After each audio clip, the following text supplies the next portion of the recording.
الحمد لله رب العالمين والصلاة والسلام على رسوله الأمين. قال الله تبارك وتعالى في القرآن المجيد والفرقان الحميد: أعوذ بالله من الشيطان الرجيم بسم الله الرحمن الرحيم. إن في خلق السماوات والأرض واختلاف الليل والنهار والفلك التي تجري في البحر بما ينفع الناس وما أنزل الله من السماء من ماء فأحيا به الأرض بعد موتها وبث فيها من كل دابة وتصريف الرياح والسحاب المسخر بين السماء والأرض إن في ذلك لآيات لقوم يعلمون. إن في ذلك لآيات لقوم يعقلون. صدق الله العلي العظيم. زندہ دلانے یسایو، یہ میرے لیے بڑی سعادت مندی کی بات ہے کہ حلقے بھر سے موجود اور شریک نوجوانوں کے روبرو ایک انقلابی گفتگو، ایک انقلابی موضوع پر کرنے کی دعوت دی گئی. میں اللہ تبارک و تعالیٰ کا اس عظیم الشان موقع پر، اس بہترین اور سعادت مند موقع پر شکر بجا لاتا ہوں. کبھی آپ نے غور کیا ہے کہ ایک خوبصورت تصویر کو دیکھ کر ہمارے دل میں کیا خیال پیدا ہوتا ہے؟ کبھی آپ نے غور کیا ہے ایک عالیشان عمارت کو دیکھ کر ہمارے ذہن و گمان میں کیا تصور اور امیجنیشن پیدا ہوتا ہے؟ کبھی آپ نے غور کیا ہے ایک بہترین الیکٹرانک ٹوائے کو دیکھ کر ہمارے ذہن و گمان کے اندر کیا گمان پیدا ہوتا ہے؟ ایک اچھی سی تصویر کو دیکھ کر، ایک عالیشان عمارت کو دیکھ کر، ایک الیکٹرانک گیجٹ کو دیکھ کر جو تصور ہمارے روبرو ابھرتا ہے وہ یہ کہ اس کا بنانے والا کتنا ماہر ہوگا، کتنا ایکسپرٹ ہوگا، اس کا نالج بیس کیا ہوگا، اس نے کتنی تحقیق و تفتیش کے بعد اور کتنی تجربہ کاری اور ایکسپیرینس کے بعد اس چیز کو بنایا ہوگا. یہ تصور ہمارے ذہن و گمان کے اندر آتا ہے. اڑتی ہوئی تتلیوں کو کبھی آپ نے دیکھا ہوگا. ان تتلیوں کے پروں میں جو رنگ ہوتا ہے، ان کی جو رنگت اور دلکشی ہوتی ہے، کیا کبھی اس رنگت اور دلکشی، رعنائی اور خوبصورتی، اس کی بیوٹی اور اٹریکشن کو دیکھ کر آپ نے اس کے پیدا کرنے والے کے تصور کو اپنے ذہن و گمان کے اندر بھی پیدا کیا ہے؟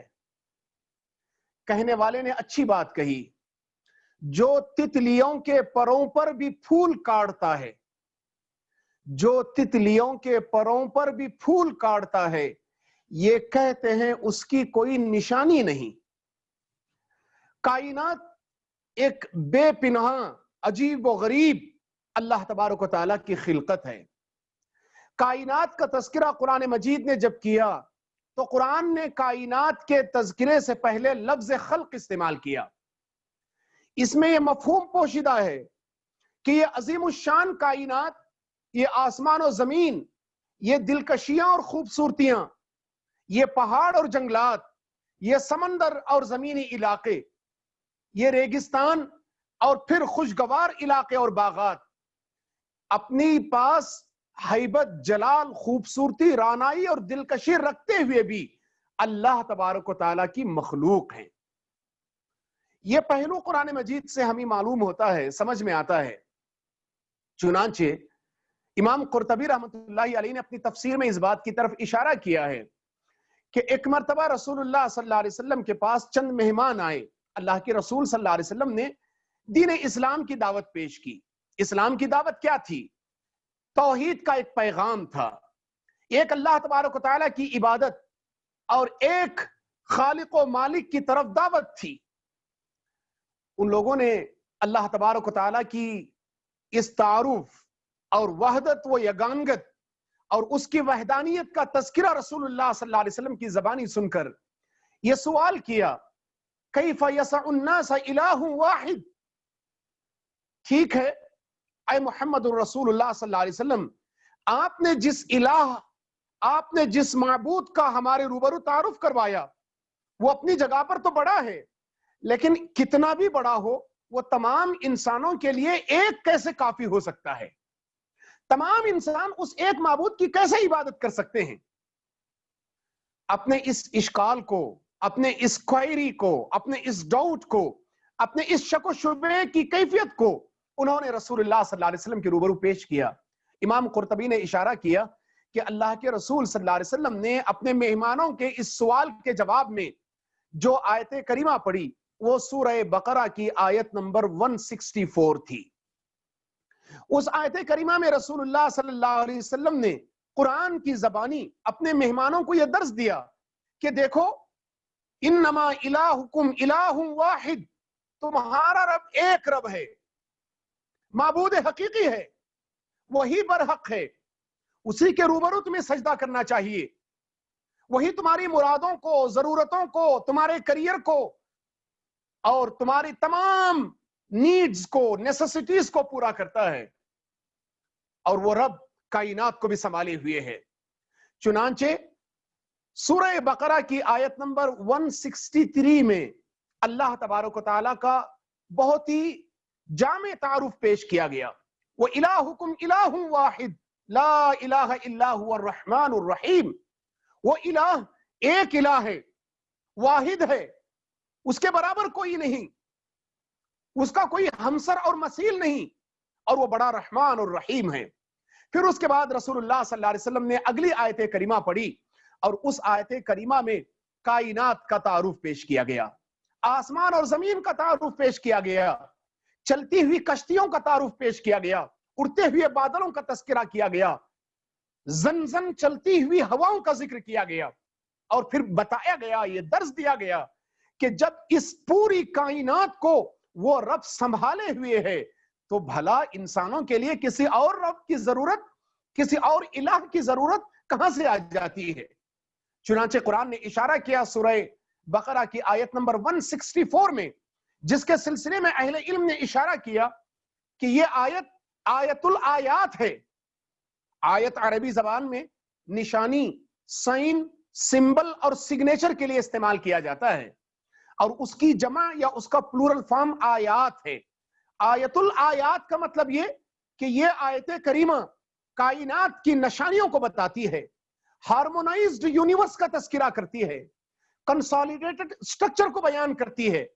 یہ آیت کریمہ درس دیتی ہے کہ آسمان و زمین کی تخلیق، رات اور دن کی آمد و رفت، ہواؤں کے چلنے، کشتیوں کے سیر، اور پھر بادلوں کے اڑنے میں انسانوں کے لیے ایک عظیم الشان درس موجود ہے۔ یہ درس اس آیت کریمہ میں دیا گیا، اور مزید بتایا گیا کہ یہ تمام عظیم و بسیط چیزیں اپنے عظمت اور اپنے عظیم الشان دائرے اور احاطے کے باوجود اللہ تبارک و تعالیٰ کی تخلیق ہیں۔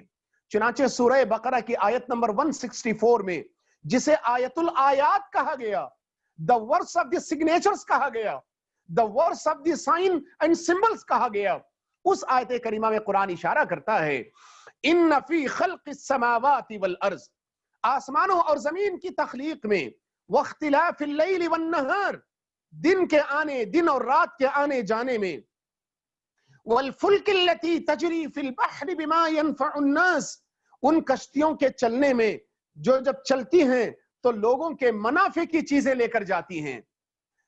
اور فرمایا گیا وَمَا أَنزَلَ اللَّهُ مِنَ السَّمَاءِ مِن مَّاءٍ فَأَحْيَا بِهِ الْأَرْضَ بَعْدَ مَوْتِهَا وَبَثَّ فِيهَا مِن كُلِّ دَابَّةٍ، اور اس پانی میں جو دنیا آسمان سے اتارا جاتا ہے، اور اس پانی کے ذریعے مردہ زمین لہلہاتی ہے، اور اللہ تبارک و تعالیٰ نے اس پانی کے ذریعے انسانوں کو زمین میں منتشر کر دیا، پھیلا دیا، سکیٹر کر دیا۔ قرآن کہتا ہے وَتَصْرِيفِ الرِّيَاحِ وَالسَّحَابِ الْمُسَخَّرِ بَيْنَ السَّمَاءِ وَالْأَرْضِ، ہواؤں کے چلنے میں اور بادلوں کے اڑنے میں، اور اس طریقے سے کائنات کے چپے چپے میں غور و فکر کرنے والوں کے لیے نشانیاں موجود ہیں۔ دین اسلام وہ ڈائنامک دین ہے جس نے انسانوں کو، اپنے ماننے والوں کو غور و فکر کی تعلیم دی۔ قرآن وہ ڈائنامک اور وائبرنٹ کتاب ہے جس نے اپنے ماننے والوں کو، اپنے آپ پر ایمان لانے والوں کو، بلکہ پوری انسانیت کو اس بات کی دعوت دی کہ وہ غور و فکر سے کام لیں، تدبر و تفکر کریں، کنٹمپلیٹ کریں، کمپریہنڈ کریں، پونڈر اوور کریں، کائنات کی نشانیوں میں، کائنات کے سمبلز میں، اللہ کی کتاب میں، کائنات کے چپے چپے میں، عالم صغرا میں، عالم کبرا میں۔ انسان کے وجود کو عالم صغیر کہا گیا، کائنات کے وجود کو عالم کبیر کہا گیا۔ صغیر چھوٹے کو کہتے ہیں، کبیر بڑے کو کہتے ہیں۔ پوری کائنات میں انسان کا وجود بذات خود ایک چھوٹا عالم ہے، ایک اسمال یونیورس ہے۔ ایک بڑی یونیورس کے اندر اسمال یونیورس کے لیے درس دیا گیا کہ وہ غور و فکر سے کام لے۔ قرآن مجید نے بارہا اس بات کا ذکر کیا، لعلکم تفکرون افلا یتدبرون القرآن ام علی قلوبہم اقفالها۔ کیا یہ لوگ غور و فکر نہیں کرتے؟ کیا یہ لوگ غور و فکر نہیں کرتے، تدبر و تفکر نہیں کرتے، کنٹمپلیٹ نہیں کرتے، چیزوں کو اس کے حقیقی پہلو سے دیکھنے کی کوشش نہیں کرتے؟ قرآن نے بارہا اپنی آیات میں غور و فکر کی تعلیم دی۔ اور یہ غور و فکر کا سرچشمہ کیا ہے؟ کس بات پر غور و فکر کیا جائے؟ کس لیے غور و فکر کیا جائے؟ قرآن کی آیات پر غور کرنے سے وہ فریم اور وہ سٹرکچر ہمیں ملتا ہے۔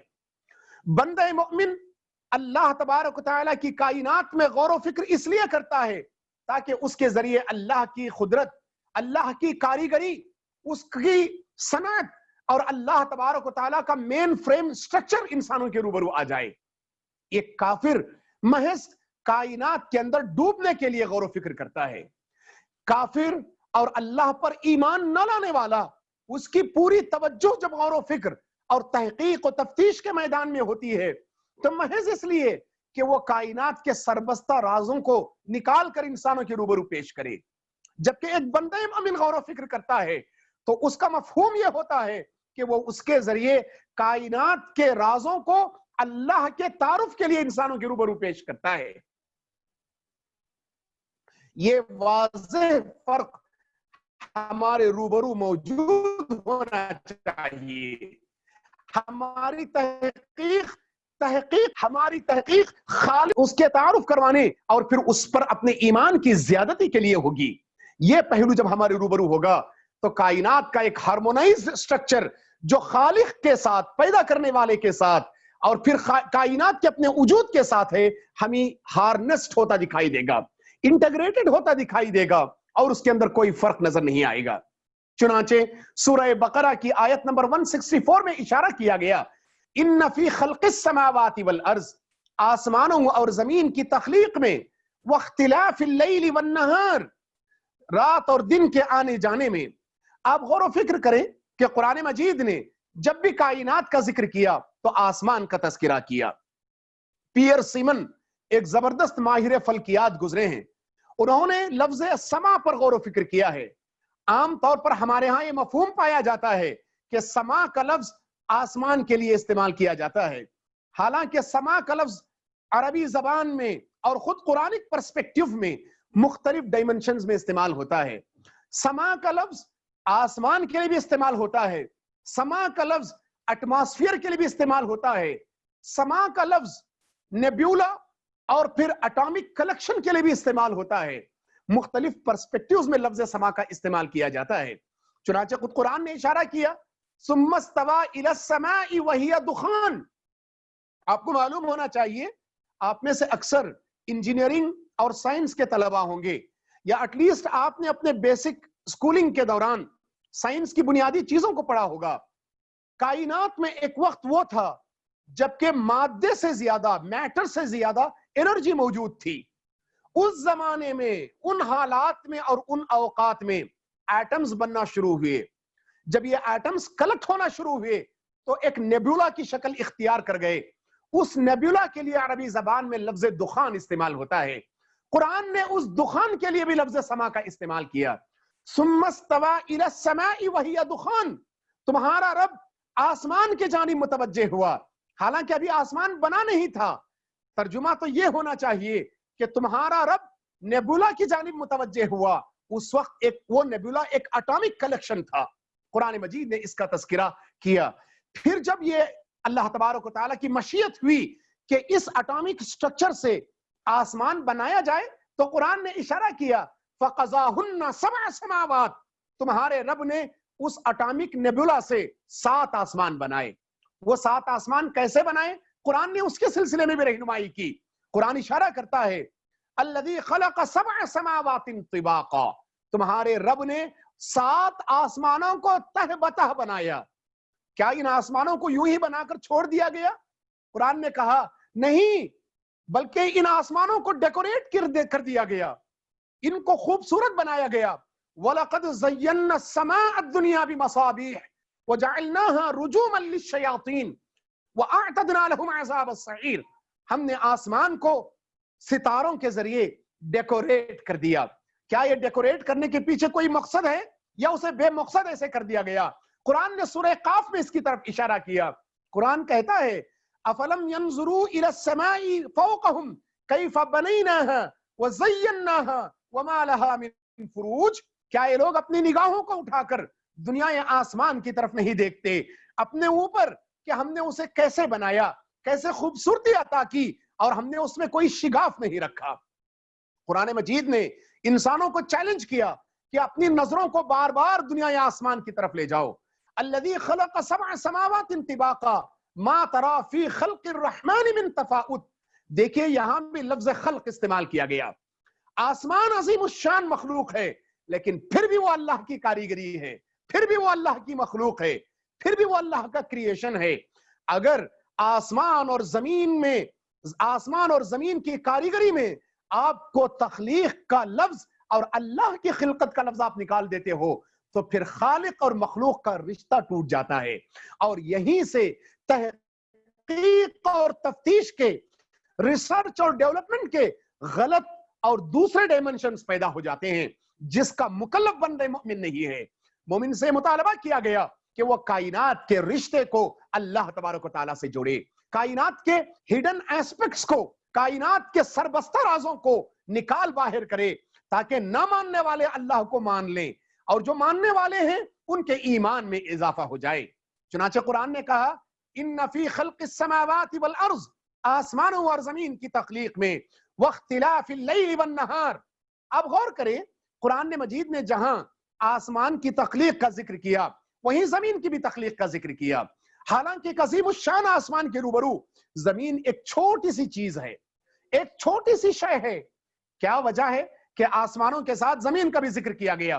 وجہ یہ ہے کہ زمین آسمانوں کے مقابلے میں تو چھوٹی چیز ہے، لیکن زمین کے اندر پائی جانے والی عظیم الشان مخلوق، کائنات تو اسی کے لیے سجائی گئی ہے۔ یہ مخلوق حضرت انسان ہے۔ هو الذی خلق لکم ما فی الارض جمیعا، کائنات کے اندر جو کچھ ہے یہ حضرت انسان کے لیے پیدا کیا گیا ہے۔ چونکہ انسان زمین پر رہتا ہے، زمین پر انسان کے رہنے بسنے کی وجہ سے قرآن مجید نے عظیم الشان آسمانوں کے ساتھ زمین کا ذکر کیا۔ ان فی خلق السماوات والارض، آسمانوں اور زمین کی تخلیق میں، واختلاف اللیل والنہار، رات اور دن کے آنے جانے میں۔ آپ کو معلوم ہے کہ زمین 3 طریقے کی حرکتیں کرتی ہے۔ زمین کی ایک حرکت خود اس کے اپنے ایکسس کے گرد ہوتی ہے، اسے ہم محوری گردش کہتے ہیں، ریولوشن کہتے ہیں۔ زمین کی ایک گردش آپ غور کریں سورج کے گرد بھی ہوتی ہے، اسے ہم مداری گردش کہتے ہیں یا پھر روٹیشن کہتے ہیں۔ اس کے علاوہ زمین کی ایک گردش وہ گردش بھی ہے جو زمین سورج کے ساتھ مل کر کائنات کے دوسرے گیلیکسیز کے گرد گھومتی ہے۔ یہ 3 حرکتیں زمین کی ہیں، لیکن زمین کی پہلی گردش جسے ہم محوری گردش کہتے ہیں، اس گردش کے نتیجے میں دن اور رات ہوتے ہیں۔ زمین کا 24 گھنٹے کا یہ سفر، اور اس سفر کے دوران 10-12 گھنٹے کے دوران جو حصہ سورج کے روبرو آتا ہے وہ دن کہلاتا ہے، اور پھر اس کے بعد 12 گھنٹے کے 10 گھنٹے کی مسافت کے بعد جو دوسرا حصہ سورج کے روبرو آتا ہے وہ پھر دن کہلاتا ہے، بقیہ حصہ رات کہلاتی ہے۔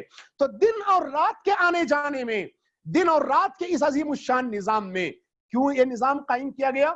وَجَعَلْنَا نَوْمَكُمْ سُبَاتًا، رات کا تعلق تمہاری نیند اور آرام سے ہے۔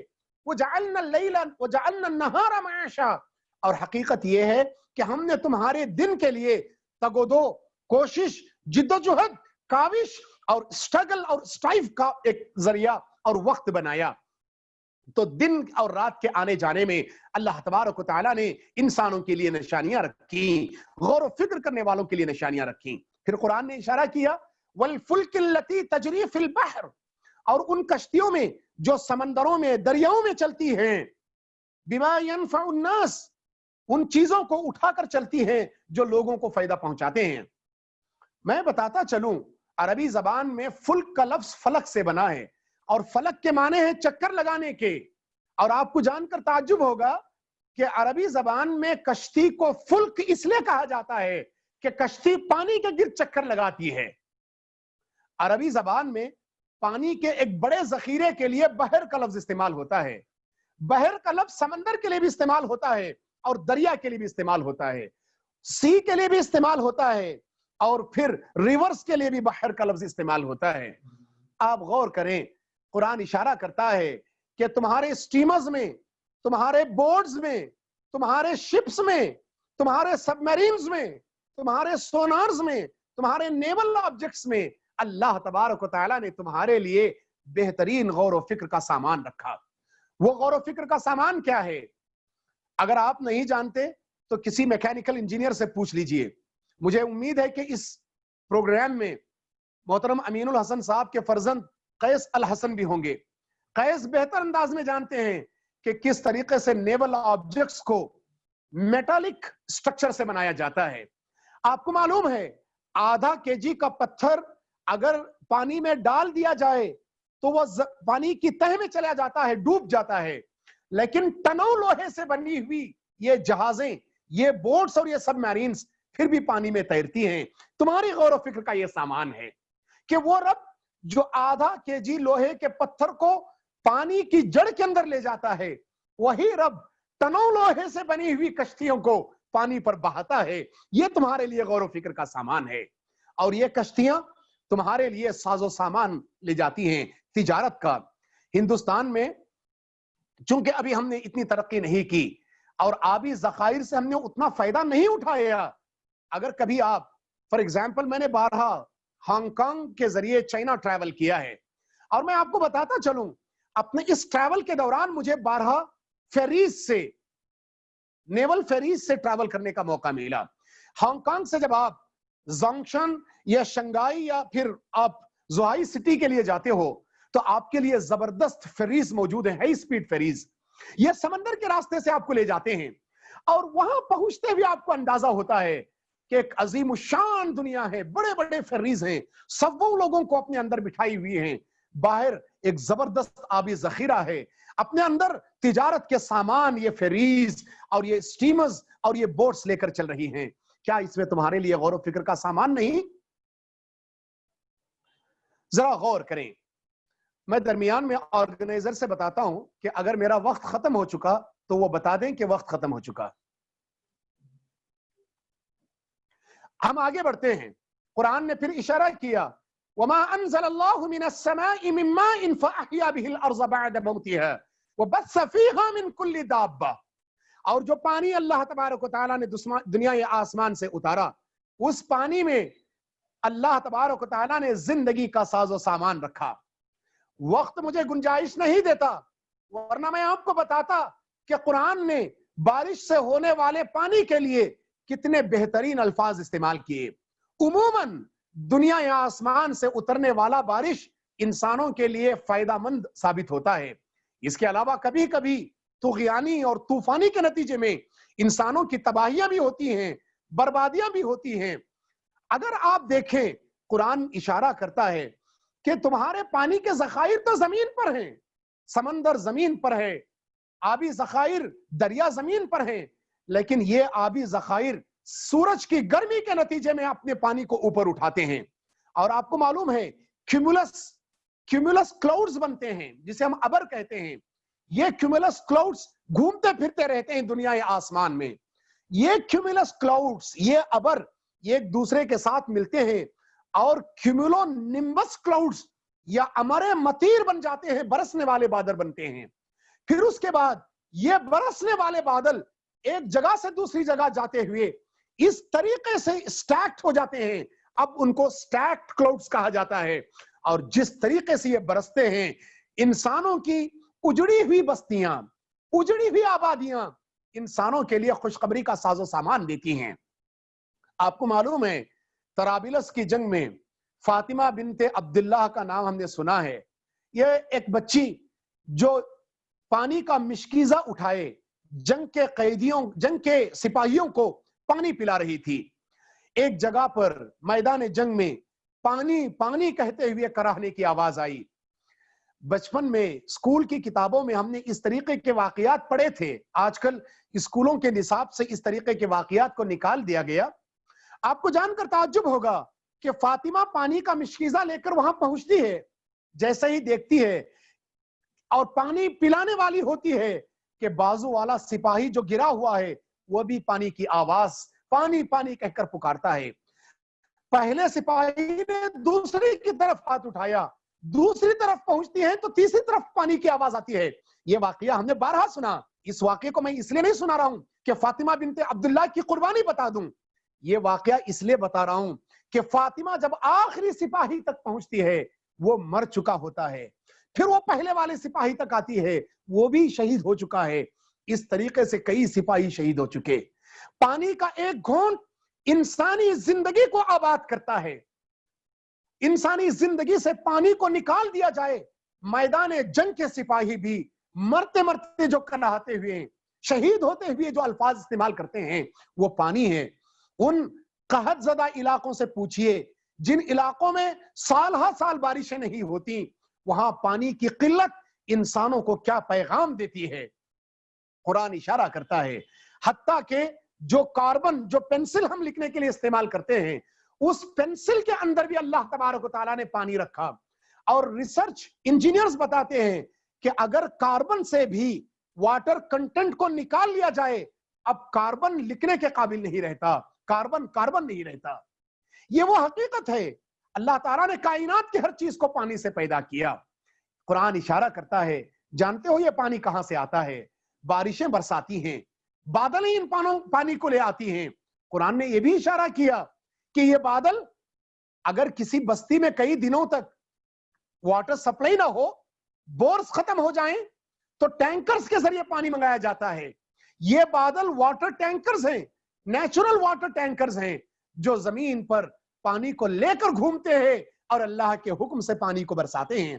کیا ان چیزوں میں اللہ کی کاریگری نظر نہیں آتی؟ اللہ کی صنعت، اس کی مینوفیکچرنگ اور اس کا مینٹیننس تمہیں دکھائی نہیں دیتا؟ تم غور و فکر نہیں کرتے۔ قرآن نے اشارہ کیا، قرآن نے بھی بتاتا ہے وَبَثَّ فِيهَا مِن كُلِّ دَابَّةٍ، اللہ تعالیٰ نے اپنی اس کرشمہ سازی کے ذریعے زمین میں جانداروں کو اکٹھا کیا۔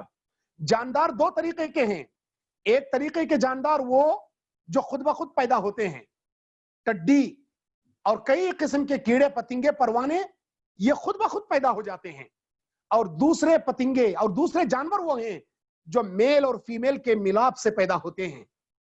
قرآن نے اشارہ کیا کہ ان دونوں قسم کے جانداروں کی خلقت اور ان کی زندگی پانی پر ٹکی ہوئی ہے۔